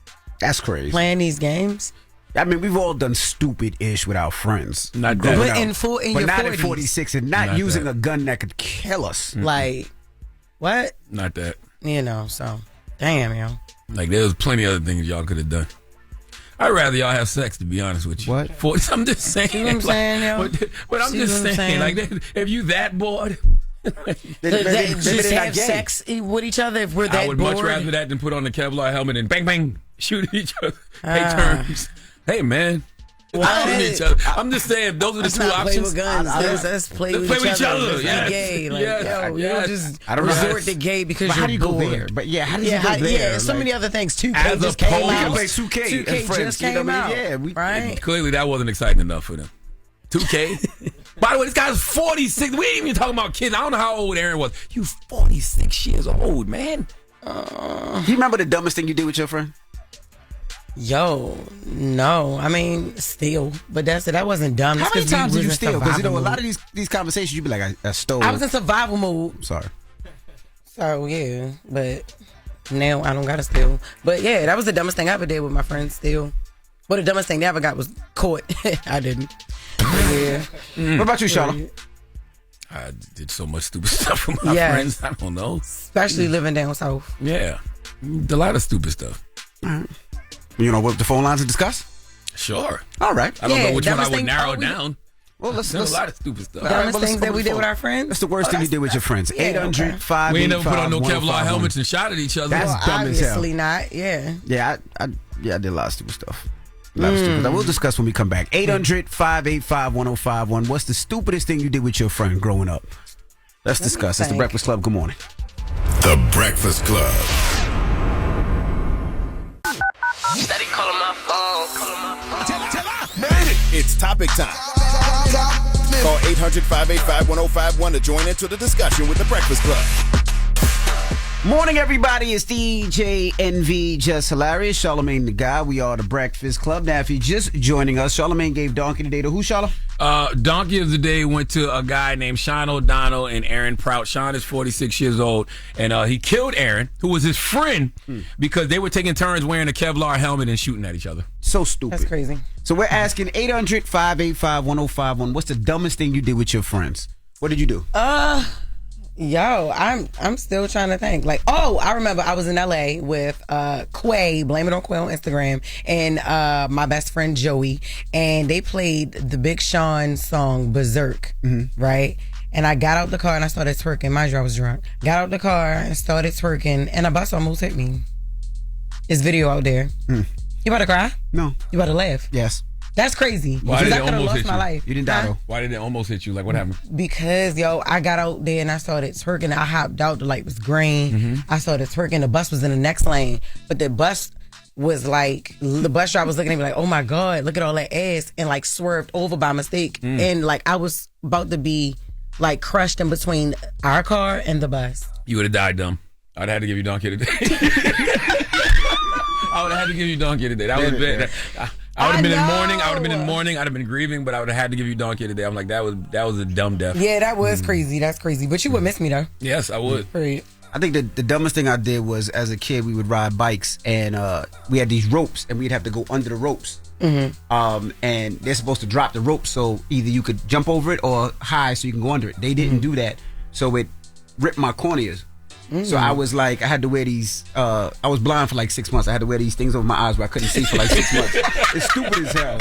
And I got pictures. Blind. I got pictures of me as a kid with these things over my eyes because we did stupid games. That is so messed up. Or that, or the time when we threw rocks up in the air and looked up to see where they were, and then a rock hit me in my head, and I got 6 stitches right here. Like, you was in a certain class? No, I wasn't in a certain class. No. Yeah, he wore a helmet. You wore a helmet. I did not wear a helmet. It wasn't Kevlar either. Right, like what? Let's throw up rocks and see where they're gonna land. Like what? This is stupid. What about you, Charlamagne? I've done a lot of stupid things, but I've always stopped myself from doing a lot of stupid things. One of my friends wanted to do a home invasion once, and I acted like I was going to do it with him, knowing I had no intention of doing it. And in fact, as we drove past the house, I kept saying, the lights are on, the lights are on. Right? But the lights weren't on. But he was like, you sure? I said, yeah. And then eventually I just acted like, I think there's a police officer. I saw some lights behind us. And so he got paranoid because he was smoking weed. And so we eventually just didn't do the home invasion. Y'all never did it. I would never was going to do it. I had no intention Where's of doing he at it. now? I have no idea. Oh. I had no intention of doing the home invasion. But you know what you did? You potentially saved your life because y'all could have walked into his life, because he could have walked into the wrong house and got his brains blown out by somebody, 100%. Anything. So 100%. That's good. We have Lewis on the line. Lewis, good morning. Good morning, man. Good morning. What's the stupidest thing you did with your friends? One time, it was me and my friend Glenn, and we were at like a bonfire with my homeboy. So he had the idea of let's just pour gasoline on his leg while he jumped back and forth across the campfire. Oh my God. And so he did it like 4 or 5 times and nothing happened. So he put more gasoline on his leg and his whole leg went on fire. He had like all these blisters and shit down his leg. And then I poured like cold water on it. There was even more blisters on his leg, and we were just laughing the whole night. He wasn't laughing, but we were. Yeah, I don't know what would make you think if you pour alcohol and jump through a fire that you'd be okay, but okay, that was pretty stupid. Did y'all play music like Hot in Here? Like, did y'all like what? Stupid. It was just a regular. I wish that was the music going on. No, it was like some white people country music that was going on. Oh, got you. Yeah. I just think I was rolling so much, we just throwing like our shirts on top of him and just smacking them with it. I mean, I got to like 10 seconds, he got put out. Damn. That's a long 10 seconds to be on fire. Another stupid thing I did was my grandmother used to live in Star City. That's in Brooklyn, right? So she lived on the 13th floor, 14th floor. Mm-hmm. So we got all these water balloons and would throw them at cars when they drive by. And I didn't think that they could actually count up to see where it was. Oh. But my grandma had mad flowers, so they was like, it's the one with the flowers. That's her. I got in trouble. I got beef for that. Damn. Stupid ass friends. Hello, who's this? Hello, this is LaMasia. Hey, LaMasia, good morning. What's the dumb thing you did with your Good friend? morning. In college, I used to go to Benedict College in Columbia. We had a huge water fight. Yeah, we had a huge water fight, and I threw the water balloon at a cop, the Benedict cop. They chased us down. But I didn't get in trouble or anything. They just said, don't do it next time. Hello, who's this? Yo, this G from Miami. G from Miami. What's the stupidest thing you did with your friends? Oh, man, when I was back in college in the 90s, like 98, man, at Bethune-Cookman, man, we had this thing called the food run and the liquor run. So the food run was, we'll go to the food line, be 4 of us. We'll load up the Chevy. 2 of them will be in the car, 2 of us will go in the stove. We'll fill the basket all the way up. I'm talking about to the rim, food falling out. We'll just run out of it. So fill the car, pack it up, you know what I'm saying, take off. Right after that, we going to the liquor store. Now we have somebody, disrupting the attendant, talking to them about nothing while we getting all the liquor we could get. Same thing, jump in the car, take off, man. We did that like once a week, man. You had to be there. You had to be there. No, we don't want to be part of your crime, sir. Thank you, sir. If you're just joining us, Charlamagne, you gave Donkey today to who? Sean, what was these guys' names? Sean O'Donnell and Aaron Prout. God bless the dead. Aaron has passed away because Sean killed him. But they were friends. They were friends who decided to try on a Kevlar helmet together and then shoot at each other. All right. So we're asking, what's the dumbest thing you did with your friends? We got Stacy on the line. Stacy, good morning. Hey, how y'all doing? Yo, wait, first, I'm sorry. DJ Envy, happy birthday. Thank you, Stacy. A Virgo like me. My birthday was September 1st. Happy belated birthday, Stacy. Yeah, no, thank you. Okay, so the craziest thing I ever did with my friends, we was in like junior high school. We cut school and we tried to go to Coney Island Beach, and as we was getting off the train, it was like so many cops, so we got pulled into like the truancy stuff, and we didn't spend our day at the beach. We spent our day in this detention center until our parents came and picked us up. But oh my God, I can't believe I got through. Okay, nope, sorry, that's not my story. But no, happy birthday, DJ Envy. Like, it's our season. Let's go. Let's go. In Atlanta, just being as bisexual as I can be. Hey. But yeah. You say you're in Atlanta being as bisexual as you can be. Yeah. That's what he said. Oh, okay. Yeah, because it's actually gay pride, so DJ Envy, you can say happy gay pride to me now. Happy gay pride, Stacey. Okay. Atlanta got his own pride? Yeah, I didn't know that. Yes. You got to be a really gay place to have your own pride. So y'all get 2 months. Atlanta get 2 months out of the year? Yo, God must have knew I was going to be who I was, because it always fall around me and DJ Envy's birthday. So what does that mean? Does that mean DJ Envy is like us? Yes, absolutely. Yes. Hey, don't throw me in there, sir. DJ Envy, thank you. Oh, okay, I'm so sorry. So Stacey, when you go to Gay Pride, go to Gay Pride Atlanta, do you look for women or men or both? Envy need tips. No. Listen, I don't really deal with the women's side no more. I moved on to bigger and better things. Yes, I know. Okay, Stacey. But I'm a top though. Yeah. But I sag all the time, so I kind of like confuse them. Like, you're a mysterious guy. I love it. And wait, hold on. I'm a mysterious bi. Remember, I'm the B. And yo.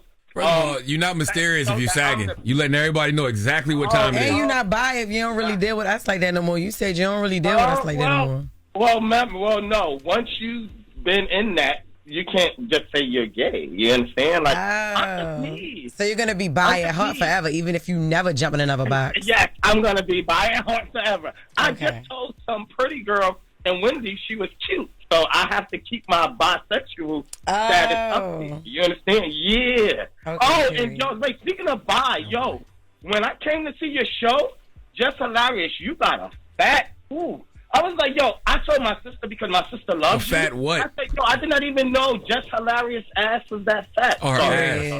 Period. Yeah, but okay, bye. Bye. I don't think bye has ever been said that much ever on a phone call.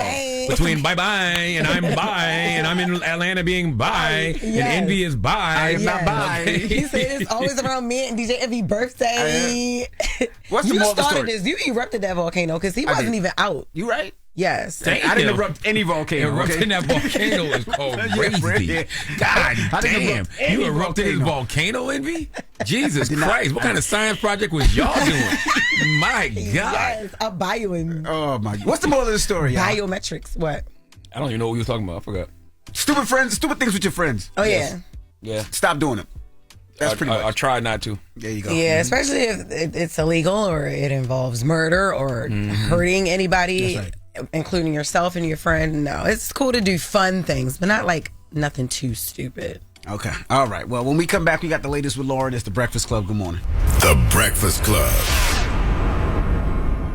Salute to Golden Corral from the Bronx. They came up to give us some breakfast for my birthday. For your birthday. Salute to Golden Corral. And they got a Appreciate nice that. spread out there, too. And they got big mimosas and big sangria. Yo, as soon as I said Golden Corral, Jess went running.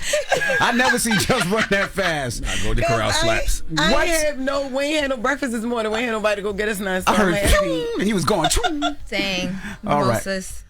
Have some for me. Yeah, I surely will. Oh, you I can't got drink? you, boo. Not yet. No. She got what? 8 more days? No, the 18th. What is it? Oh, the 18th. Oh, you got like 2 more weeks. No, I'm not pregnant. She's on Why a would fast. you even say that? Congratulations. No. Oh, no. all right, well, let's get to the latest. Lauren becoming a straight fat. She gets them from somebody that knows somebody. She gets the somebody details. I'm the homegirl that knows a little bit about everything. She be having the latest on this. The latest with Loren LoRosa. Sometimes she have facts, sometimes she have details, sometimes she have a little bit of everything. Well, it's the latest. On The Breakfast Club. We've been talking. LL Cool Bay.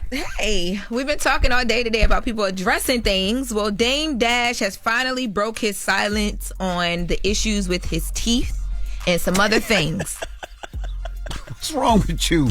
He said y'all can get your Kiki off now because he is doing what he has to do. So he sat down. He has a series on his American News Network on YouTube. It's called Bosses Take Losses. And this is part 1 of this new series. And he's addressing the teeth and, Cameron back and forth for a lot of things. Let's take a listen to Dame Dash. This isn't the Cam that I know or co-sign. Number one, talking about another man's pockets. I just felt like him and I would have conversations about that's just not the most masculine thing to do. Talking about other people, especially when they're not in the room, to me is coward shit.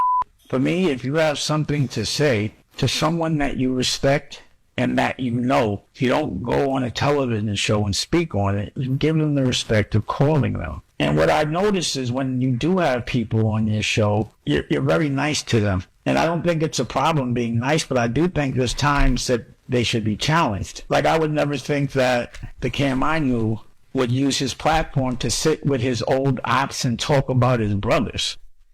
Why don't the rules apply to Dame, though? Like, Dame sits around and talks about people when they're not in the room. Like, I don't understand why the rules don't apply to him. What do you mean? Because I mean, he has talked about Cameron and, like, putting... He just talks about people in general when they're not in the room. And stuff like that. Yes. But the point that Dame Dash is trying to make here, and to your point, I don't know if it stands because he does talk a lot about people, is that Cameron should just be picking up the phone and calling him. Especially because... But I'm saying, does he do that? I don't know. Well, he did say in this that he alleges that he's attempted to pick up the phone and call Cameron a couple times, but Cameron doesn't I'm answer just talking the phone. about all the people Dame talks about. Dame sits down in front of these cameras quite often and talks about people. Does he talk about it, or does he get asked? Does he get interviewed about it? Does it matter? Well, in this interview in particular, the interview opens with Dame Dash addressing the health stuff. So he has an eye patch on, and he says What happened to his eye? So he says that he got surgery on his eye because they had to remove liquid that's in his eye because he's diabetic. And then he goes to the teeth, and he says that they're currently sitting in his dentist's office, and that he had... What is wrong with you? What? So he said that they currently sit in his dentist's office. Yeah. What about the pair that he had in? Because I was looking at that video, girl. He was clenched down. He had them button them teeth to his gums, glued them down. And he even talked like he's scared to open the door because you know what's going to happen if he open his lips. Yeah, no. So he said that he got a different pair. He's about to, because he said that a lot of the teeth that he had in like broke and things happened, and that it never happened before. So now he's going through everything he has to go through to fix his teeth situation. But he did take out what he had in his mouth, because he's like, I'm not about to sit up here and clench my teeth and all these things, because I got some stuff I want to get off my chest. Yeah, there was nothing that he said that was that important that he had to sit up there with no teeth to have the conversation. Yeah, we could have waited till after the teeth. Yeah. Well, I'm confused. So the teeth just don't stay in? Why would he have to clench? So how does he eat? No, he had like a denture. I'm gonna call it a denture. And I don't know. I'm not being I don't know funny. the technical terms. Yeah. But what he's saying is that he had like teeth in, and then they broke and all the things. So he's going to have to go through like this whole process of repairing it. In the meantime, he had dentures in, but they're not, I guess, like as sturdy as what he had in before. Gotcha. Yes, but he's getting it together is what he's trying to tell y'all. Mm-hmm. But yeah, so now a lot of people wait till you get it together to come out and nah. And like, no, it was. I gotta address Cam. Okay, I gotta get back at Cam right now. I can't wait. Yeah, but they've been going back and forth for some not even back and forth, but there has been some things back and forth, because what he's really upset about is he feels like Cameron shouldn't be talking about his money. And there's been a conversation around Dame Dash and money because of the tax stuff and the business stuff and all the things, right? Jess has to go do her promotions. So let's take a listen to a Cameron on Dame Dash, because he finally came out and just was like, let me just have a conversation about this stuff too. This started with Dame Dash mad at me or whatever, and I love Dame. I don't have a problem. Dame calls me one day and be like, yo, me and 50 going back and forth. I see you seen him. How you gonna let him pap you on the pockets like that? He papped you on the pockets. I said, Dave, you crazy, man. He said, yo, me and him going back and forth. You mind if I mention that? I said, nah, go ahead. Instead of him saying what he told me on the phone, he said, yeah, and Kim let 50 Cent smack him on the ass. What kind of grown man let another smack him on the ass? I don't like that, Kim. Oh, that's smacking on the ass. Word? Next thing, he's on another podcast talking about somebody asks him, you feel like your artist should better care of you because they're up and it seems like you're going through financial trouble? And Dave says, Cam. So you're throwing me in there, pause, and nobody even asked about me. All I'm saying is that you had wild bread, and to me, you mismanaged your money. So once again, Dame needs to practice what he preaches. Cam just said that Dame threw him into something, and nobody even asked him about it. Yeah. And elsewhere, Cam has talked about, because he's talking about mismanaging the money. Cam has talked about the way that Dame Dash lived. And he says, every time Cameron, I hear him talk about Dame Dash anyway, he says, it's still my brother. Like, there's still love, but he's just being honest. And he going, you talking about me, I got to respond. This is what I do as well, too. And I hate the conversation of an artist owes somebody or somebody owes somebody. Because at the end of the day, they made millions of dollars with Rockefeller. They made millions of dollars with state property. They made millions of dollars with the clothing company. They made millions of dollars with all the things that they did. Now, the money was mismanaged. That doesn't mean that Cameron has to come now and give you money, because if the tables were turned, you don't know what it was. So I hate that conversation. Yo, stop speaking on another man's pocket. You don't know if that man mismanages money or not. Tap your well, you about to go tap? Envy just got us to go tap. Yeah. Oh, so you trying to tap his pockets? If that's what you want on your birthday, just say it. You giving him 48 taps? If I'm what you want on your birthday, just say it, King. Continue on, Lauren. Ooh, just say that. You see, he ain't moving when I tap his pockets, though. At all, baby. Because there ain't nothing in there. You want something. Okay. Y'all threw me. Where was I? Oh, I wanted to. I wanted to talk. I just wanted to say real quick. You're being chatty patty. I am. This is my job, Dame. I'm sorry.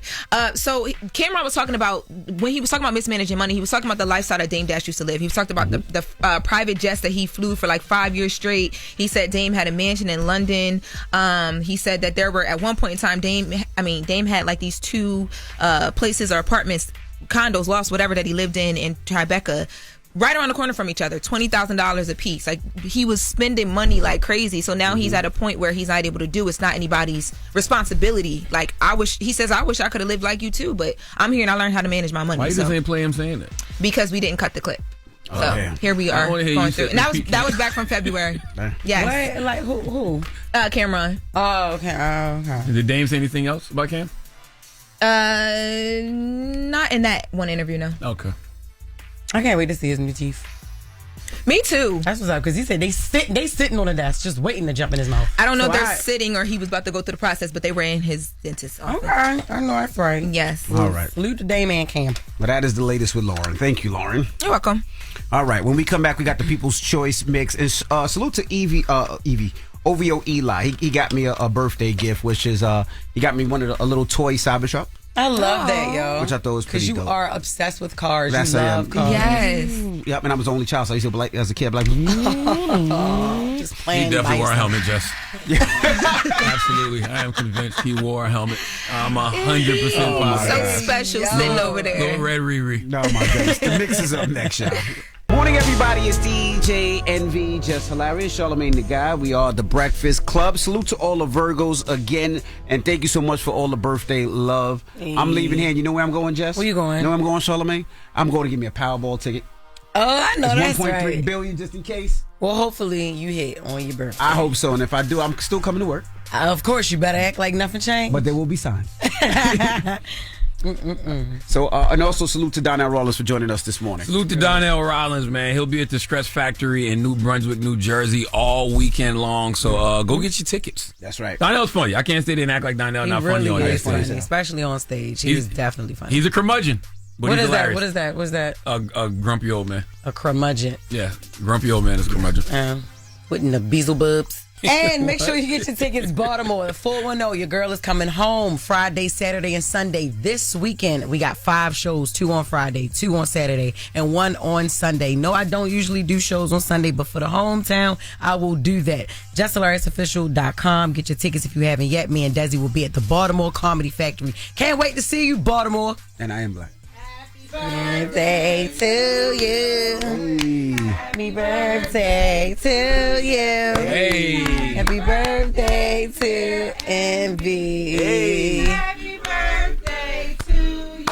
Hey. Oh, they got you a black cake to prove that you're black. There you go. Thank you. Appreciate you. Thank you so much. Oh, that's dope, man. Is that red velvet? Vanilla. Ew. Vanilla. I'll take the vanilla. Because you white. That's about right. Period. Shut up, man. Thank you so much. No problem. Oh, that's dope. Oh, cars. No, that is dope, man. Oh, the tires. Because you're singing it for Envy. I think this is so dope. They got the tire marks in the cake. Yeah, that's dope. That's cool as hell. Yeah. That's dope. I'm taking this home. Damn, Sam, you want a piece? Huh? No, I don't. Oh. I'm taking it home. You want to cut it here? You're going to take it home?